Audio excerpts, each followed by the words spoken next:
ጊዮርጊስ በመንኮራኩር አልተፈጩም? እነ ቅዱስ መርቆሬዎስ ብረት ምጣድ አልተጠበሱም? እነ ቅዱስ ፋሲለደስ በገመድ አልተጎተቱም? የሚሆነው የሆነው ነው፣ የሆነውም የሚሆን ነው። አዲስ ነገር አልመጣም። ምጽአት ነው የሚያስል ምንም የለም። ፍቅር ጠፋ። ድሮ ፍቅር አልጠፋም እንዴ? ሐዋርያትን የሚገድል ሁሉ መስዋዕት የሚያቀርብ የሚመስል አልነበረም? ነበር። ረሃብ ድሮ አልነበረም? ነበር። አለመደማመጥ ድሮ አልነበረም? ነበር። ቤተክርስቲያን ድሮ አልተሰደደችም? ትሰደድ ነበር። ሁሉም ነገር የነበረ ያለ ነው። የተለወጠ ነገር የለም። ፀሐይ አልተለወጠም፣ ጨረቃ አልተለወጠችም።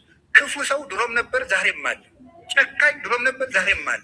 ፍርደ ገምድል ቀድሞም ነበር፣ ዛሬም አለ። ስግብግብ ድሮም ነበር፣ ዛሬም አለ። ዘረኛ ቀድሞም ነበር፣ ዛሬም አለ። አይሁድ ፍጹም ዘረኞች ናቸው። እንዲያውም ልንገራችሁ ምን ብለው እንደሚያስቡ። እግዚአብሔር የአብርሃምን ዘር ብቻ ለወገንነት ፈጥሮ ሌላውን ለአይሁድ አገልጋይነት ፈጥሮታል ብለው እኮ ነው የሚያስቡት። እንደዚህ ያለ ዘረኝነት አይታችሁ ታውቃላችሁ? የተሰሎንቄ ሰዎች የገጠማቸው ነገር እኛ የገጠመን ነገር አንድ ነው። በእምነታቸው ብቻ ግፍ ሲደርስባቸው፣ ሲያጡ፣ ሲቸገሩ፣ ሲያንሱ አይ እንግዲህ ምን ማለት ጀመሩ ማለት ነው።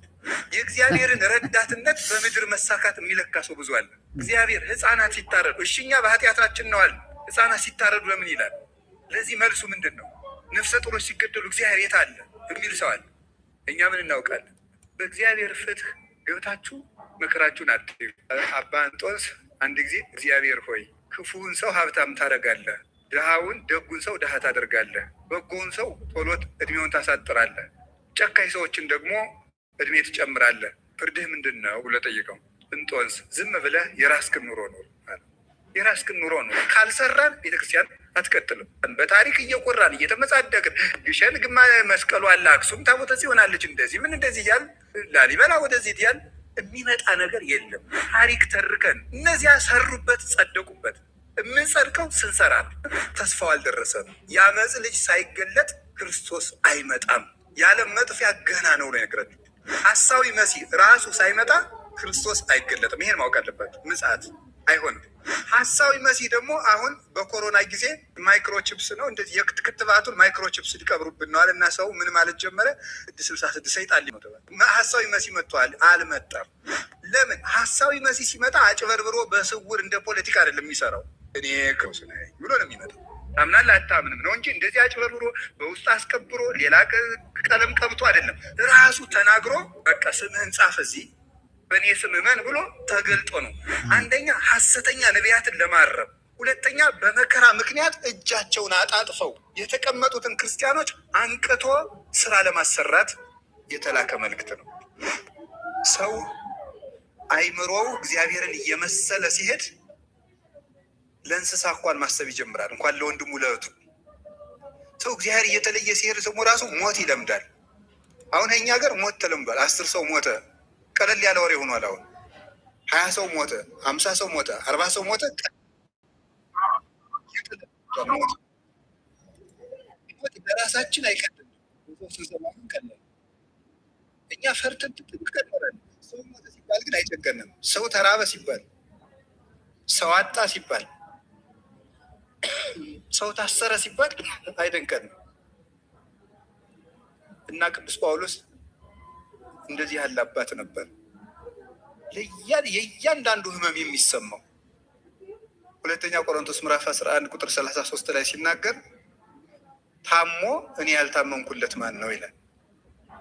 ታሞ እኔ ያልታመንኩለት ማን ነው ማለት ምን ማለት ነው? ቅዱስ ዮሐንስ አፈወርቅ ሲናገር የጳውሎስን ርኅራኄውን ተመልከት ይላል። እንደው አንዳንድ ጊዜ የምዕመናን ራስ ወዳድነትም ይታየኛል። ራሳቸውን የሚወዱትን ነው፣ እናንተን አላልኩም። ለምንድን ነው ራሳቸውን የሚወዱት እንደዚህ የምላችሁ? ቅዱስ ጳውሎስ አሁን የእያንዳንዱን ነፍስ ለምሳሌ በትዳሩ ችግር የገጠመው ካለ ቅዱስ ጳውሎስ የእነዚያ ሰዎች ህመም እኩል ውጋት ይሰማዋል። የታመመ ካለ እሱ ይሰማዋል፣ የታሰረ ካለ እሱ ይሰማዋል።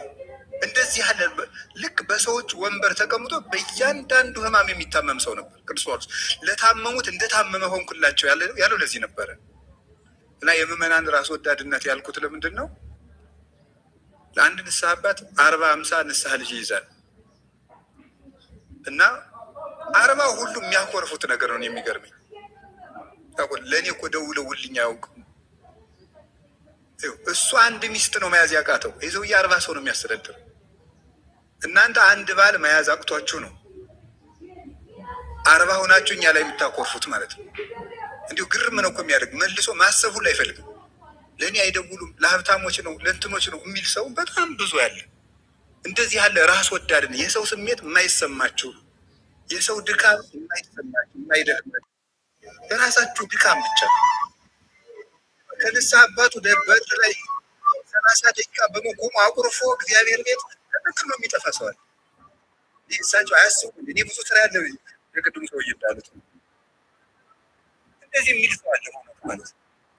ስለዚህ መጠንቀቅ አለብን። ለራሳችን ማሰብ አለብን። ሰው ለኛ እየኖረ ባይሆን ለራሳችን ማሰብ አለብን። ለራሳችን መሆን አለብን። አንዳንዱ ሰው ስለ ራሱ ጽድቅ እንኳን እንድናባብለው ይፈልጋል። እንድናቀብጣችሁ፣ አይዟችሁ አይዟችሁ እንድንላችሁ፣ እንድናባብላችሁ፣ እሰየኔ ልጅ እንድንላችሁ፣ እሰየኔ ጌታ፣ እሰየኔ እመቤት መባል ነው እኮ የሚቀራችሁ እናንተ ማለት ነው። በቃ እንዲሁ ተለምናችሁ በቃ ይሄ ህዝብ መናቅ የለበትም ተብሎ እኛም አልናቅርም። በእውነቱ ታውቃላችሁ አይደለም?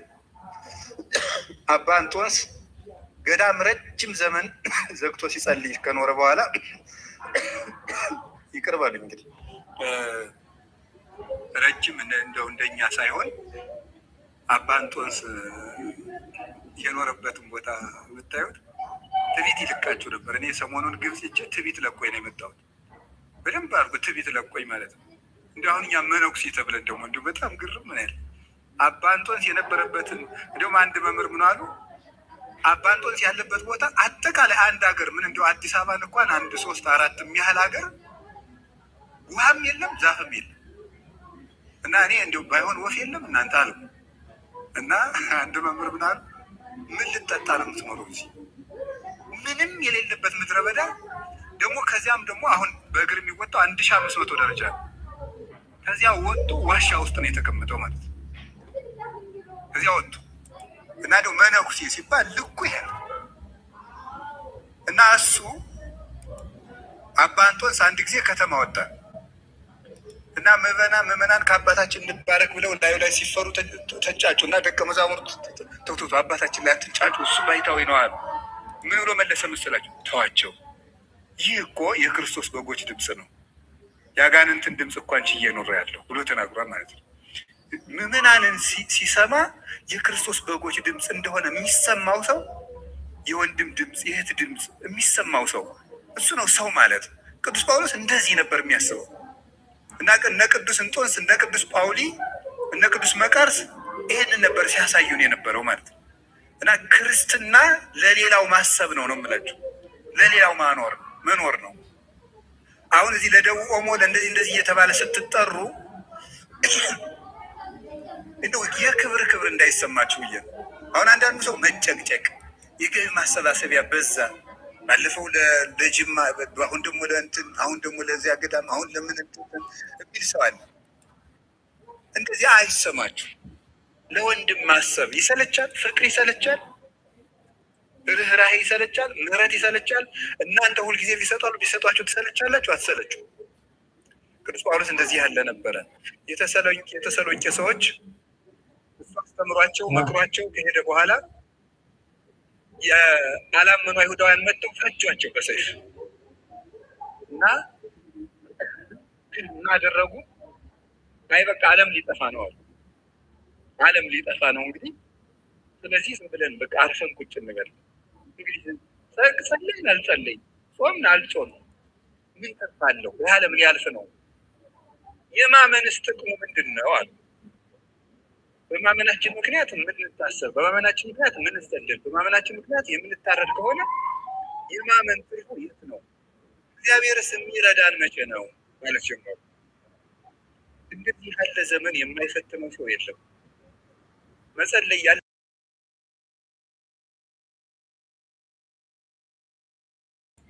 እምነት በጸሎት የኛ ሃይማኖት አይበጠስም አይጠፋም። እንደዚህ ስላል የምናቆመው ነገር የለም። እንደ ቸርነት ማረን በማለት ነው። ጀግንነት ራስን ማሸነፍ እንጂ መደንፋት እምነትን አያኖርም። ተፈተኑ ማለት ነው። ችግር ሲመጣ ተፈተኑ። ወደ ፈተና አታግባን ማለት ምን ማለት እንደሆነ ታውቃላችሁ? ወደ ፈተና አታግባን አባቶቻችን ሲተረጉ ፈተና የተባለ ችግር ፈርተው ክርስቶስን የሚከዱበት ቀን ነው ይላል። ወይ ክርስቶስን ወይ ሞትህን ምረጥ የምንባልበት ወይ መኖርህን ምረጥ እና ወደ ፈተና አታግባን። እነዚህ ሰዎች ስምንተኛው ሽታ ለሐሰተኛ ይመቻል። መከራ ለሐሰተኛ ይመቻል። መከራ ሲመጣ አሁን ምን እየተባለ አሁን ራሱ ሰው በቃ ስምንተኛው ሽኮ ነው ዓለም ሊያጠፋ ነው። እንደ ቤተ ክርስቲያንን መከራ የሚያበላት ትውልድ መሆኑ አይቀርም የሚል የሰነፍት ሰው መሆኑ አይቀርም። ግድ ነው ይፈጸም ዘንድ ግድ ነው።